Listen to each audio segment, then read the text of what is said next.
and they believe in the coming of the hereafter very soon. This is all different kind of rahbaniyat. And after that I saw this kind of people and this very same couple many times, always standing in the afternoon sun, and whoever gave them a lift would be given a very fine speech and tried to be converted. So we are very backward where tabligh is concerned.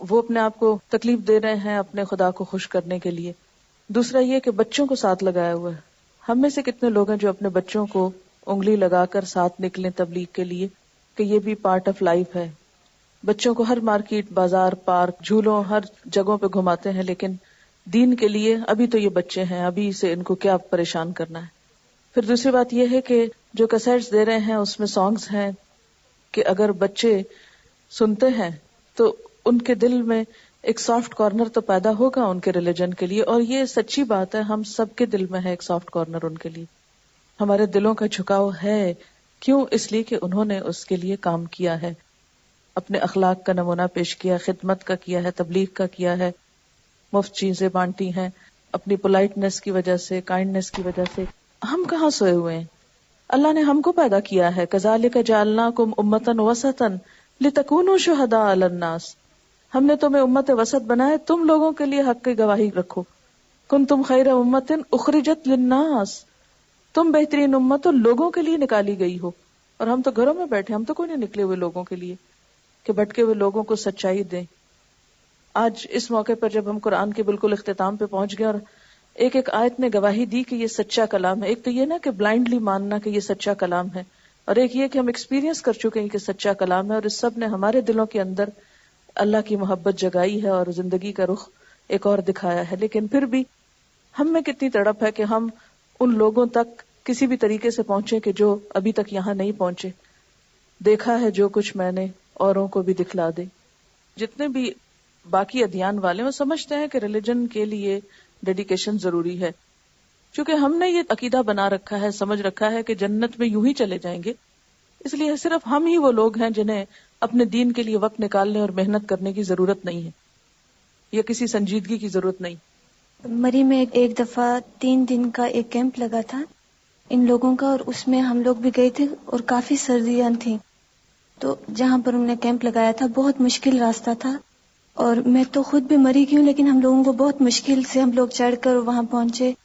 تو کافی ساری وہاں پر وہ لوگ ladies آئی ہوئی تھی، اور شاید 15-20 لوگوں کا ایک گروپ تھا. صرف 3 دن تھے اور انہوں نے ان کو اس کے لیے تیار کیا کہ آپ نے باہر جا کے لوگوں میں کام کرنا ہے اور اللہ تعالیٰ کا نام بلند کرنا ہے. اور اس میں انہوں نے انہیں دعا کرنا سکھائی، اور جیسے کھانے سے پہلے بھی انہیں کہا کہ اس کے لیے آپ نے کھانا ہے. ہر کھانے سے پہلے ان میں سے ایک کھڑی ہو جاتی تھی اور وہ یہ دعا کراتی تھی کہ اللہ تعالیٰ ہم جو بھی کھانا کھائیں اس سے آپ ہمیں قوت دیں تاکہ ہم آپ کے نام کو بلند کر سکیں. اور پھر 3 دن کے کیمپ کے بعد انہوں نے آخر میں ایک دعا کرائی، اور اس کے بعد انہوں نے بلایا سب کو اور کہا کہ اب کون باہر جا کے کام کرے گا. تو جتنے بھی لوگ آئے ہوئے تھے ان میں سے صرف ایک نہیں کر سکیں، باقی سب لڑکیوں نے کہا کہ ہم اپنے زندگی کو وقف کر رہے ہیں. اور مجھے اتنی حیرت ہو رہی تھی کہ صرف 3 دن میں، اور جیسا ہمارا سال بھی ختم ہونے والا ہے اور بہت سارے لوگوں کا جیسے بات ہوتی ہے تو اتنا ارادہ ظاہر نہیں ہوتا کہ وہ کام کریں گے. اپنی اپنی اصلاح کے لیے تو ہر کوئی کر لیتا ہے اور اپنے لیے ہر کوئی رو لیتا ہے. جیسے نبی صلی اللہ علیہ وسلم کے بارے میں جب پڑھا جاتا ہے یا ان کے بارے میں آپ حدیث پڑھیں تو وہ حضرت عائشہ کی روایت آتی ہے کہ وہ امت کے لیے بہت رویا کرتے تھے. اس سے میں یہی بات اکثر میرے ذہن میں آتی ہے کہ اپنے لیے ہر کوئی رو لیتا ہے، دوسروں کے لیے رونا سیکھ لیں. اور ہماری امت کا مقصد بھی یہی ہے کہ ہم نکالے ہی لوگوں کے لیے گئے. ان سب چیزوں کے لیے پہلی بات تو یہ نا کہ ہماری کوئی نیت بھی تو ہو نا. جب نیت ہو جاتی ہے تو اللہ تعالیٰ رستے خود بھی سکھا دیتے ہیں. جب تک نیت اور ارادہ نہیں تو وہاں سے بھی مدد نہیں آتی. اس کا وعدہ تو ہے نا 1 قدم چلو 10 قدم میں آؤں گا. یہ ایک واقعہ بتا رہی ہیں کہ ان کی ایک جاننے والی اپنی بیٹی کو ہائی اسکول کے بعد پاکستان بھیج رہی تھی، وہیں کے انگریز ہی، کہ وہ جا کے کچھ سوشل ورک کرے گی اور یہاں لیاری کے علاقے میں آ کر رہے گی. تو ان کو کہہ رہی تھی کہ وہ ان سے مل لیں. آپ سوچیں کہ وہاں بیٹھ کر ساری زندگی کی راحتیں، آرام، سکون چھوڑ کر کہاں وہ آ رہے ہیں اپنے دین کے لیے، اور ہم یہاں بیٹھ کر چند قدم چل کے کہیں نہیں جا سکتے، بلکہ ذرا سا ضرورت سے زائد کام کرنا پڑے تو ہم مصیبت میں پڑ جاتے ہیں کہ ہم ایگزاسٹ ہو گئے ہیں، ہم تھک گئے ہیں، ہم اس سے زیادہ کام نہیں کر سکتے. کس کو نقصان دے رہے ہیں؟ اپنے آپ کو. تو جو خود اپنا بھلا نہیں کر سکتا اس کا کوئی بھی نہیں کچھ کر سکتا. یہ کہہ رہی ہے کہ جتنے بھی ہم اسلام کے ریچولز پر عمل کرتے ہیں ان کا فائدہ ہم ہی کو ہے، اس سے کسی اور کو کچھ نہیں ملتا، اور نہ دین کو کوئی بہت بڑا فائدہ پہنچتا ہے. دین کو جو فائدہ پہنچتا ہے وہ ہمارے رویوں سے ہے، رحماء بینہم سے ہے، آپس میں ایک دوسرے کے ساتھ تعاون کرنے سے، ایک دوسرے کے لیے شفقت اور محبت اور نرمی اور رحمت اور مودت کے جذبات سے، ایک دوسرے کے لیے ایثار اور قربانی سے. وہ ہم میں کتنی ہے. اگر یہاں پر بیٹھ کے آپس میں ایک دوسرے کے لیے مہربان نہیں تو باہر جا کر کیا ہوگی، دوسروں کے لیے کیا ہوگی. ایک کرسچن ہاسپٹل میں گئی اور وہاں یہ کہتی ہیں کہ ہر جگہ پر جہاں ویٹ کرنا پڑتا ہے چھوٹے چھوٹے ریلیجس بکس اور چیزیں سٹف پڑا ہوا تھا. ہمارے کسی بھی کلینک میں جائیں آپ تو آپ دیکھیں گے کہ انہی کے رسالے پڑے ہوں گے، میگزین جس میں واہیات تصویریں اور ادھر ادھر کی فضول باتیں جو کوئی کام کی چیز نہیں، اور لوگ وہی پلٹ پلٹ کے دیکھتے رہتے ہیں اور وقت پاس کر لیتے ہیں. یا یہ کہ وہ خوبصورت چیزوں کی ایڈورٹیزمنٹ ہوگی جو نہ پاکستان میں اویلیبل ہوگی، باہر کے فورن کے رسالے، کوئی کچن کی تصویریں، کوئی ڈرائنگ روم کی، کوئی فرنیچر کی اور اس قسم کی، تاکہ دنیا کی اور محبت دل میں پیدا ہو اور حسرتیں پیدا ہوں کہ یہ ہمارے پاس نہیں ہے، کاش ہم بھی ان لوگوں میں سے ہوتے جنہوں نے دنیا جنت بنا لی ہے. تو اور اگر نہیں تو کم از کم جتنی جگہوں کو ہم جانتے ہیں، جو کلینکس ہمارے ریچ میں ہیں، پہنچ میں ہیں، کیا ہم وہاں تک بھی کچھ نہیں کر سکتے؟ اور اگر کرنا بھی چاہیں تو ہمیں تو ابھی تک یہ بھی نہیں پتا کہ کریں کیا. بنیادی طور پر آپ یہاں سب دیکھیں نا کہ یہ سب اخلاق ہے، قربانی ہے، سیکریفائس ہے. جو محبت ہوتی ہے، نرمی ہے، وہ سب کو کھینچتی ہے. اگر ہم اور کچھ نہیں تو ایک نرمی ہی پیدا کر لیں آپس میں تو اس سے بھی بڑے مسئلے حل ہو جائیں گے. اللہ تعالیٰ نے قرآن پاک میں نصارہ کی صفت بتائی ہے نا کہ وَأَنَّهُمْ لَا يَسْتَكْبِرُونَ، کہ ان میں تکبر نہیں ہوتا. اور ہم مسلمانوں میں سب سے زیادہ جو خوبی ہے وہ تکبر ہی کی ہے. اچھا، اسی طرح جو رہبانیت کی بات ہے تو اب آپ راہبانیت کو پوری کرسچینٹی پہ مت لگائیں. سارے کرسچنز راہب نہیں ہوتے، وہ ان کے اندر کچھ لوگوں نے یہ طریقہ اختیار کیا. اب آپ کسی کرسچن کو دیکھیں تو ہاں یہ راہب ہوگا اور یہ بھی یہ سب کچھ کرتا ہوگا. نہیں، کیونکہ ان کے بھی کئی سیکٹ ہیں، کئی فرقے ہیں، کئی ان کے انداز ہیں. یہ کسی نے لکھا ہے کہ جیسے بات ہوئی تھی ننز کے بارے میں، ان کو کیملائزڈ کہتے ہیں. یہ ننز آپس میں بھی لکھ کر بات کرتی ہیں، کئی کئی گھنٹے گھٹنوں کے بل عبادت کرتی ہیں، والدین کے ساتھ بھی پردے کے پیچھے سے ملتی ہیں. اس عمل کو کیملائزیشن کہتے ہیں. اصل بات یہ ہے کہ جب بھی ہم قرآن کو چھوڑ کر، نبی صلی اللہ علیہ وسلم کو چھوڑ کر کسی اور چیز کی طرف مائل ہوں گے تو ایسی چیزیں پیدا ہوں گی. یعنی اگر اللہ اور اس کے رسول کے بتائے ہوئے طریقوں کو چھوڑ کر اور چیزوں کو معیار بنائیں گے تو مشکلات آئیں گی. کہتی ہیں کہ جب یہ ایسی چیزیں ہیں تو امام غزالی نے یا اور کچھ علماء نے تصوف کے نام پر جو کچھ بتایا ہے، بہت سی چیزوں کے اوپر دنیا کو چھوڑنے کے جو سبق دیے ہیں، کیا وہ درست نہیں؟ تو بات یہ ہے کہ اصل معیار ہمارے لیے نہ امام غزالی ہے نہ کوئی اور امام ہے.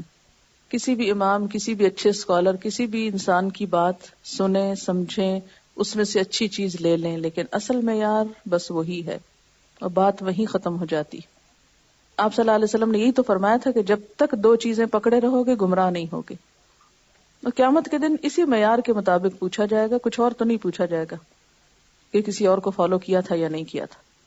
ہمارے معاشرے میں تو بہت عام ہے یہ چیز کہ بزرگوں کے واقعات اور قصے اور عجائب اور غرائب اور کرامات اس قدر عام ہیں کہ ان کے سحر سے باہر نکلتے ہی نہیں، اور اس کے لیے اس سے دین کا ایک اور ہی نقشہ بنا کے پیش کر دیا ہم نے، جس کو ہم نبھا نہیں سکتے. جب نبھا نہیں سکتے تو پھر چھپ چھپ کے غلط کام کرتے ہیں، کیونکہ جو بھی چیز ان نیچرل ہوگی زیادہ دیر تک آپ اسے نبھا نہیں سکتے، اس کے ساتھ چل نہیں سکتے.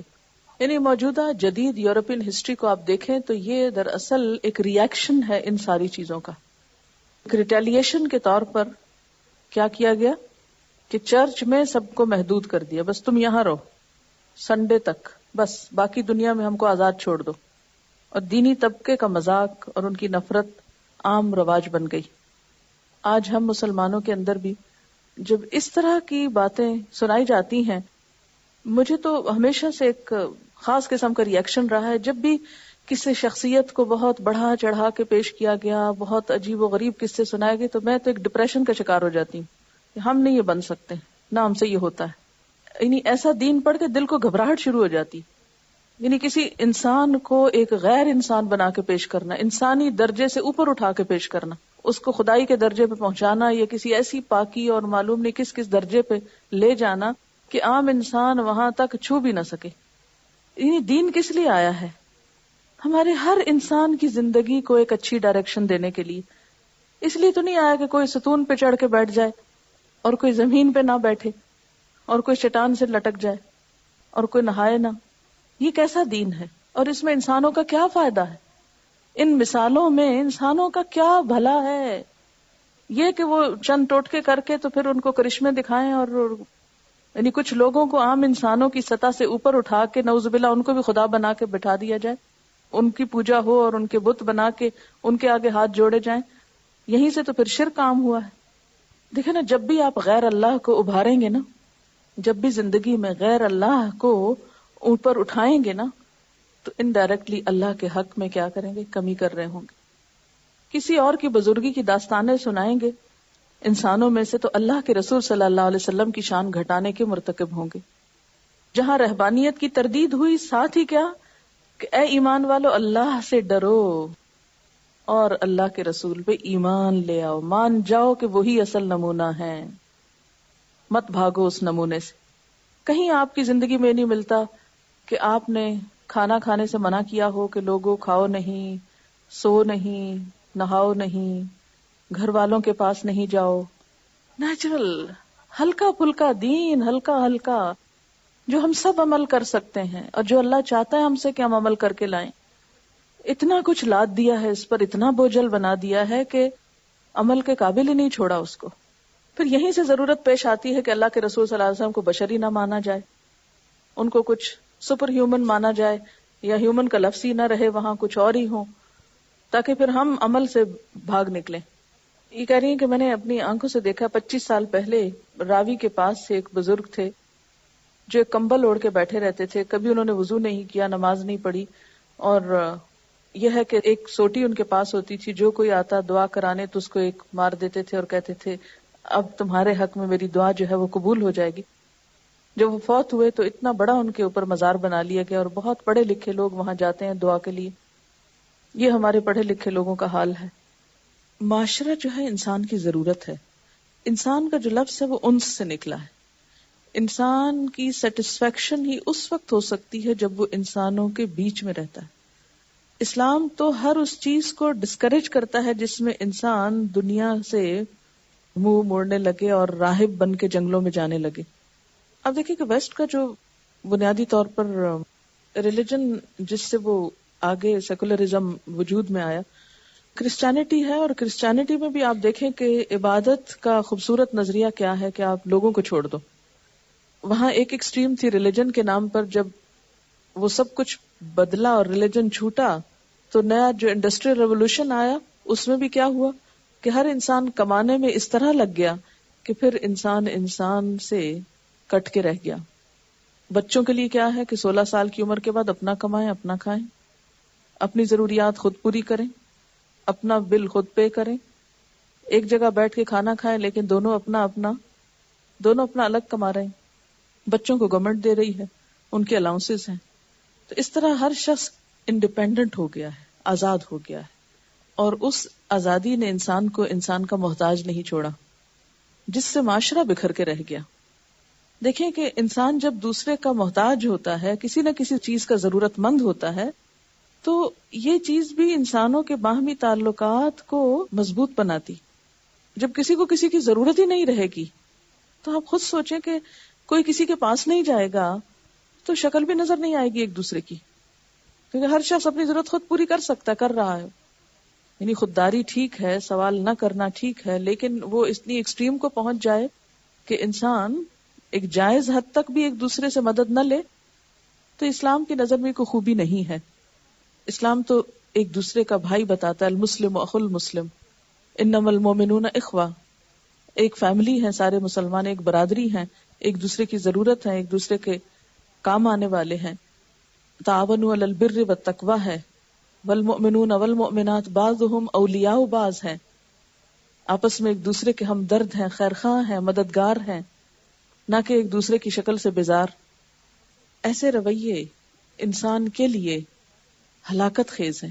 ایسے ممالک میں خودکشی کا ریٹ جو بڑھ رہا ہے تو اس میں بہت دفعہ یہی سبب پتہ چلتا ہے کہ ایسے انسان یعنی خودکشی کرنے والے انسان نہ کسی پر اعتماد کرتے، نہ دنیا میں کسی کو اپنا سمجھتے، ان کے اندر جینے کی کوئی خواہش، کوئی تمنا ہی نہیں ہوتی.